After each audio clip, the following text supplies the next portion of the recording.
ETF index mutual funds నేర్చుకుని stock మార్కెట్లో రాణించాలనుకుంటున్నారా? వెంటనే ఈ నెంబర్కి కాల్ చేయండి. నమస్తే రమగారు. నమస్తే జయ. రమగారు, కొంతమంది మనం చూస్తూ ఉంటే అసలు ఎలాంటి దిగులు కనిపించదండి. చీకు చింత ఏముండదు. మళ్ళీ ప్రాబ్లమ్స్ లేవా అంటే ఎన్నో సమస్యలు ఉంటాయి. పట్టించుకోరా, వీళ్ళు ఎంత అదృష్టవంతులా అనుకోవాలి. కానీ మరీ అసలు ఆలోచనే లేకుండా ఎలా ఉంటారు కదా. ఇళ్లలో వాళ్ళకి ఎంత కష్టమో తెలుసా రమగారు. అలా చీకు చింత లేకుండా హస్బెండ్ కానీ వైఫ్ కానీ ఇద్దరిలో ఒకళ్ళు హస్బెండ్ ఉన్నాడో చచ్చారే ఓయమ్మో కదా. నిష్పూచిగా ఉండే వాళ్ళతోటి చాలా కష్టము. వాళ్ళు ఆలోచించరంటారు రమ్మగారు. అంటే వాళ్ళని బాధించదు మనసు. శాలోగా ఎంతసేపు బాధపడే రకంగా ఉండరు కొంతమంది. అసలు ఎంతసేపు బాధపడద్దు, కనీసం ఆలోచించాలి కదా. అది కూడా ఉండదు. వాళ్ళు ఆలోచిస్తారు, మనకు తెలియదు బహుశా. అంతేనంటారా? ఎవరి చింత వాడికి ఉంటుంది. కొంతమందికి చింత ఉండదు. రేపటి గురించి ఆలోచన కొంతమందికి ఉండదు. రేపు ఎలాగా, ఎల్లుండేలాగా, అవతల ఎల్లుండేలాగా, పిల్ల పెళ్ళి అయితే ఎట్లా, పెళ్లి కాకపోతే ఎట్లా, పెళ్ళయ్యాక పిల్లలు పుట్టపోతే ఎట్లా, పుడితే ఎట్లా, ఆ ఊరు వెళ్తే ఎట్లా, ఎక్కడికో ఆలోచించేస్తారు. ఆలోచించే వాళ్ళు కొంతమంది, ఏ ఆలోచన లేకుండా ఉండేవాళ్ళు కొంతమంది.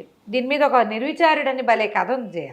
చెప్పండి. చాలా బాగుంది, ఇంట్రెస్టింగ్గా ఉంటుంది. పాత కథ, 50లోది బహుశా, ఏమన్నా 50 అంతే 50స్లోది అనుకో. తర్వాత ఇప్పుడు గుర్తు చేసుకుంటూ ఉండేదాన్ని ఆ కథ నేను. భలే తమాషాగా ఉంటుంది. ఓ రాజుగారు ఉన్నారు. ఈయన రాజ్యం సుభిక్షంగా ఉంది, ప్రజలు శాంతిగా ఉన్నారు, పెద్ద ప్రాబ్లమ్స్ ఏం లేవు. అంటే జనరల్గా రాజ్యంలో ప్రాబ్లమ్స్ అంటే ట్యాక్సులు ఎక్కువైపోవటము, ఏదైనా ఈతి బాధలు, వర్షాలు పడకపోవటము, అకాల వర్షాలు, అకాల మృత్యువులు, అలాంటివి ఏమీ లేవు. రాజుగారికి తను ఉండాల్సినంత సుఖంగా లేనని ఒక ఫీలింగ్. ఓకే, నేను ఇంకా హ్యాపీగా ఉండొచ్చు, కానీ నాకు హ్యాపీగా ఉండటం రావట్లేదు అనుకుంటాడు. ఆయనకు ఒక దిగులు, నాకంటే సుఖంగా ఉండేవాళ్ళు లేరా అని అడుగుతూ ఉంటాడు ఎంతసేపు. నేను ఉండాల్సినంత సుఖంగా లేనంటే ఈ అధికారులు, ఆయన భార్య, మంత్రులు అనేవాళ్ళు మీ అంత సుఖప్రాణి లోకంలో లేడండి, మీరే హాయిగా ఉన్నారంటే ఆయనకు నమ్మకం ఉండేది కాదు. నాకన్నా ఇంకా చాలా మంది సుఖంగా ఉంటారు. ఉండాల్సినంత హాయిగా నేను లేను, నేను ఇంకా కూల్గా ఉండుతూ నేను ఎందుకో ఉండలేకపోతున్నాను. బాగుంది. హాయిగా ఉండటమంటే ఇది కాదు, ఇంకా ఏదో అలా అనుకునేవాడు. అయితే ఏమైంది, దాని మీద ఆలోచిస్తూ ఉండేవాడు ఎంతసేపు. ఒకరోజు ఒక ఆయన, ఈయన ఈ రాజుగారు ఎక్కడికో వెళ్ళాడు, ఊర్లో తిరిగి రావడానికి వెళ్ళాడు. అధికారులు ఎవ్వరు లేరు. తిరిగి వస్తుంటే ఒక పల్లెటూరులో ఒక పల్లె వాతావరణం, నగరానికి కొంత దగ్గరలోనే ఓ పూరి పాకలోంచి చిన్న వెలుగు, అక్కడి నుంచి ఏదో శ్రావ్యమైన సంగీతము వినపడుతోంది. అబ్బా, వీడెవడో సుఖప్రాణి, చీకటి పడేసరికి చక్కగా సంగీతం వాయించుకుంటున్నాడు. ఎవరు సంగీతం పాడుకుంటూ కులాసాగా ఉంటారు, ఆనందంగా హాయిగా ఉన్నవాడు. ఈయన గుర్రం బయట కట్టేసి ఆ గుమ్మంలోకి పోయాడు. ఈ రాజుగారు రాజు వేషంలో లేడు, సింపుల్గా ఉన్నాడు. ఏదో ఒక బాటసారి వెళ్ళే ఆ ఏకతార మీటుకుంటున్నాడు. ఒక ఆయన టింగ్ టింగ్ వాయిస్తున్నాడు. ఏకతార మీటుతారు కదా, ఆ ఏకతార మీటుకుంటూ చక్కటి పాట, ఎంత శ్రావ్యమైన కంఠము, నిశ్శబ్దంగా నిరామయంగా ఉంది వాతావరణం. ఆ ఇంట్లో ఎవ్వరూ లేరు, పేద పూరి గుడిసె. ఓ మూల ఓ పొయ్యి ఉంది, ఏవో గిన్నెలు కనపడుతున్నాయి, ఓ చిన్న కుక్కి మంచం ఒకటి ఉంది కూర్చోడానికి వీలుగా. ఓ చాపేసుకుని గుంజకానుకుని కూర్చుని ఏకతార మీటుకుంటూ పాడుకుంటున్నాడు. దాన్న కూర్చో అని ఆయన కూర్చున్నాక, అగో ముందు కొండలో మంచినీళ్ళు ఉన్నాయి తాగు అని వాడు మంచినీళ్ళు అయితే ఈయన మీటుకుంటూ పాడుకుంటుంటే రాజుగారు కూడా సంగీతంలో మైమర్చిపోయి విన్నాడు. ఎవరు ఏమిటి అని కనుక్కున్నాడు. ఎంత హాయిగా పాడుతున్నావు, నీకేం బాధలు లేవంటే, ఏం బాధలు ఉంటాయన్నయ్యా, నాకేం బాధలు ఉంటాయన్నా, ఏమున్నాయి, ఏదో కళాయి పనులు చేస్తా, మాటలేస్తాను గిన్నెలకి, నగరంలో తిరుగుతా పొద్దంతా, ఏదో ఒక పావలా అర్ధ రూపాయి దొరుకుతుంది, కాసిన బియ్యం కూర కొనుక్కు తెచ్చుకుంటా, అన్నం వండుకుని తింటా, నేను ఎవరికి పెట్టక్కర్లేదు, ఎవరు నాకు పెట్టక్కర్లేదు, గొడవ లేదు, నాకెవరు లేరే అని ఏడవచ్చు. వాడు ఏడవట్ల, ఏం చేయాలి, ఏముంది, నడిచిపోతుంది కదా. అన్నం తిన్నాక ఇంకేముంది, వెంటనే నిద్ర ఏమీ రాదు. ఏదో సంగీతం చిన్నప్పటి నుంచి పాట పాడుకునే అలవాటు, ఏకతారా పెట్టుకుని పాడుకుంటుంటే సంతోషంగా ఉంటుంది, హాయిగా నిద్ర పడుతుంది, ప్రశాంతంగా ఉంటుంది అన్నాడు. రాజు ఆశ్చర్యపడి, ఊరిని వాడికి దొరికే పావలార్థకే వీడు ఎలా హాయిగా ఉన్నాడు, ఏమో నాకు అన్నీ ఉన్నా నేను హాయిగా లేను, నిర్విచారంగా ఉన్నాడే వీడు, వాడు ఎంతైనా ఏడవచ్చు, నాకు పావలాయే వస్తుంది, రూపాయి రావట్లేదని ఏడవచ్చు. పోనీ రూపాయే వస్తుంది, 10 రూపాయలు లేవని ఏడవచ్చు. నాకు ఎవడూ లేడు, నన్ను పట్టించుకునేవాడు లేడు, నన్ను చూసేవాడు లేడని ఏడ్చేవాళ్ళు లేరా ఇప్పుడు? అదే కదా. అన్నీ ఉన్నా సరే మా అమ్మ లేదు, మా నాన్న లేడు, నన్ను కనుక్కునేవాళ్ళు లేరు, అందరూ నన్ను అజాపజా కనుక్కోవట్లేదు అని ఏడుస్తూ ఉంటారు. అవును. రాజుగారికి అన్నీ ఉన్నా ఏదో కష్టం. నేను ఇంత నిర్విచారంగా ఉండలేను. నేను ఇలా హాయిగా నా దారిని నేను పాట పాడుకుంటూ పడుకోలేకపోతున్నానే. సరే వీడికి ఇది కట్ చేసి చూద్దాం, వీడు ఏం చేస్తాడో అని. మర్నాడు ఆ రాత్రి వెళ్ళిపోగానే ఊళ్ళో ఎవ్వరూ మాటలేయించద్దు, కళాయి పెట్టించద్దు, అవన్నీ పనులు కోటలోనే అవుతాయి, రోడ్డు మీద తిరిగేవాడికి పని ఇవ్వద్దు అని టంకేయించాడు. వాడి ఆయన తెలివి. మర్నాడు ఈ కళాయి పోసేవాడు ఊరంతా తిరిగాడు, ఎవరు పిలవల, కళాయి ఎవ్వరూ పిలవల. పని లేదు, ఏం చేస్తాం? తిరిగి వస్తూ ఉంటే ఇంటికి ఒక ఆయన, ఒక పెద్ద మనిషిలాగా ఉన్న ఆయన పాకెట్లో నుంచుని గొడ్డలు పెట్టి పేళ్ళు కొట్టుకుంటున్నాడు. పేళ్ళు కొట్టుకుంటుంటే ఆశ్చర్యపోయాడు. బాబు, ఇంత పెద్దవారు, ఇంత పెద్ద ఇంటి ఓనర్లే ఉన్నారు, ఎందుకండి ఈ పేళ్ల పనులు? నా బొట్టివాడు ఎవరికో కూలివాడికి 10 పావలా ఇచ్చి, ఓ పావలా ఇచ్చి చేయించుకోవచ్చు కదా అంటే, ఒరే కూలి ఎవరు దొరక్కేనైనా, చచ్చినట్టు వేసుకుంటున్నాను, వాన వచ్చేలాగా ఉంది, పేళ్ళు లేకపోతే రాత్రికి అన్నం, రేపు పొద్దుటికి అన్నం ఉండదు, పనివాళ్ళు ఊరెళ్ళారు, ఎవరు లేక చేసుకుంటున్నాను అంటే, బాబు నాకు ఇవ్వండి, ఆ పావలా ఇస్తే నేను వేసి పెడతా బాబు అని చకచకా పేళ్ళు కొట్టేసి అవన్నీ కట్టకట్టి వంటింట్లోకి చేర్చి వాళ్ళకి ఆయన పావలా ఇచ్చి ఒక గ్లాస్ గంజిస్తే గంజి తాగి పావలా 10 రూపాయలు తెచ్చుకున్నాడు. వచ్చేటప్పుడు ఒక గుప్పెడు బియ్యం, ఓ సోల్డ్ బియ్యము, ఒక తాటుకూర తెచ్చుకున్నాడు. అన్నం వండు తినేసాడు. అయిపోయి ఆ రోజు ఏకతారం పెట్టుకుంటున్నాడు. రాజుగారు ఇవాళ వీడికి తిండి దొరుకుండదు, వాడు అడుక్కునేవాడు కాదు, పని చేసుకుని బతికేవాడు. ఏం చేస్తున్నాడో చూద్దామని రాత్రి 9 అయ్యేసరికి తయారయ్యాడు. వీడు టింగ్ టింగ్ టింగ్ టింగ్ అని పాడుకుంటున్నాడు. ఎవడెవ్వడి వాడు ఈ జీవుడు, ఎవరికి ఏమవుతాడు ఈ జీవుడు అనుకుంటూ. రాజు ఆశ్చర్యపోయాడు. ఓరిని అని మళ్ళీ వెళ్ళాడు లోపలికి. వెళ్తే నాయనా బాగున్నావా అన్నాడు. బాగున్నాను, ఇవాళ ఏం పని చేసావు అని అడిగాడు. అంటే ఏముంది పని చేయడానికి, ఎవరు కళాయికి మాటకి పిలవలేదు, సాయంకాలం వస్తుంటే ఎవరో పేళ్ళు వేసుకుంటూ కనపడ్డారు, చేసి పెట్టాను అన్నాడు. అయితే అప్పటి నుంచి రాజుగారు ఆశ్చర్యంగా ఉంది ఆయనకి. వెళ్ళిపోయాడు. రోజు పేళ్ళు వేసుకునే బతకడం మొదలుపెట్టాడు. ఊరంతా తిరిగి ఎవరికైనా కట్టిపేళ్ళు కొట్టి పెట్టాలమ్మా, ఏదైనా బరువు పని చేయాలా అని హాయిగా రోజు తెచ్చుకుంటాడు. అందుకుముందు మొదటి రోజున 1/2 రూపాయే వచ్చింది, తర్వాత నుంచి రూపాయి రావటం మొదలైంది. హాయిగా కడుపు నిండా తిని ఉంటున్నాడు. మళ్ళీ వచ్చి చూశాడు రాజు, వీడు ఏకతారులో మార్పు లేదు.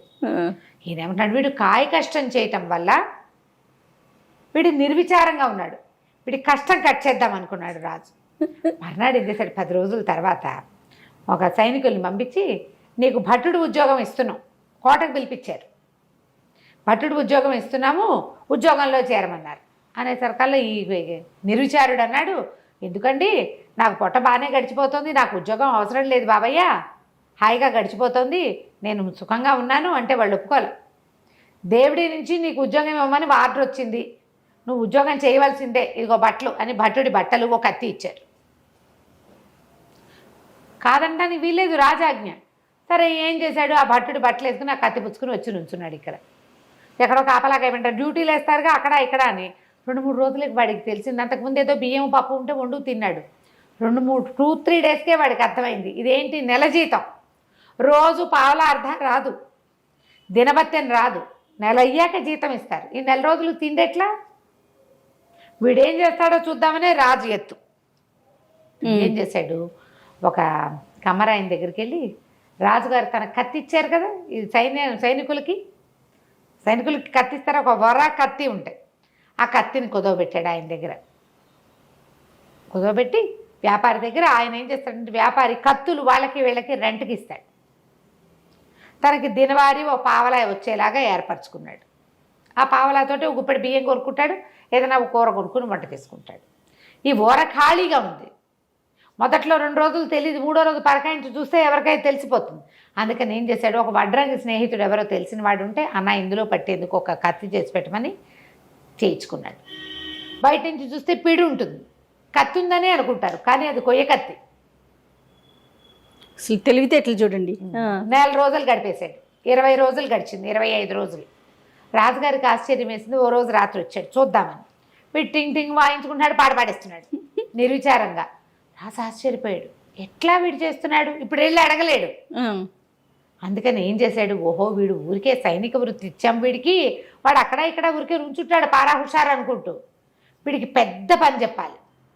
రక్తం చూడలా వీడు యుద్ధ సైనికుడు కాదు, వీడికి నెత్తురు చూపించాలి, వీడికి అప్పుడు వీడి సుఖమంతా పోయి భయం వేస్తుంది వాడికి.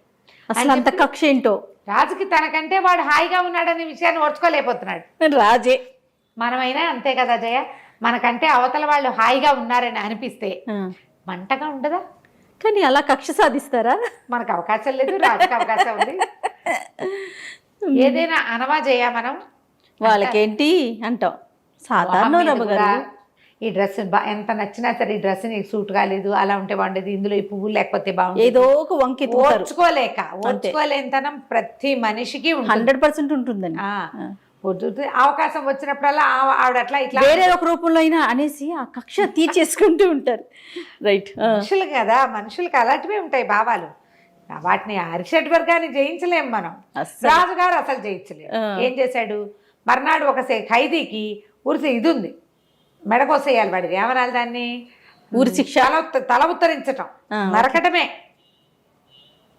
మెడ నరకటం తలారి పని.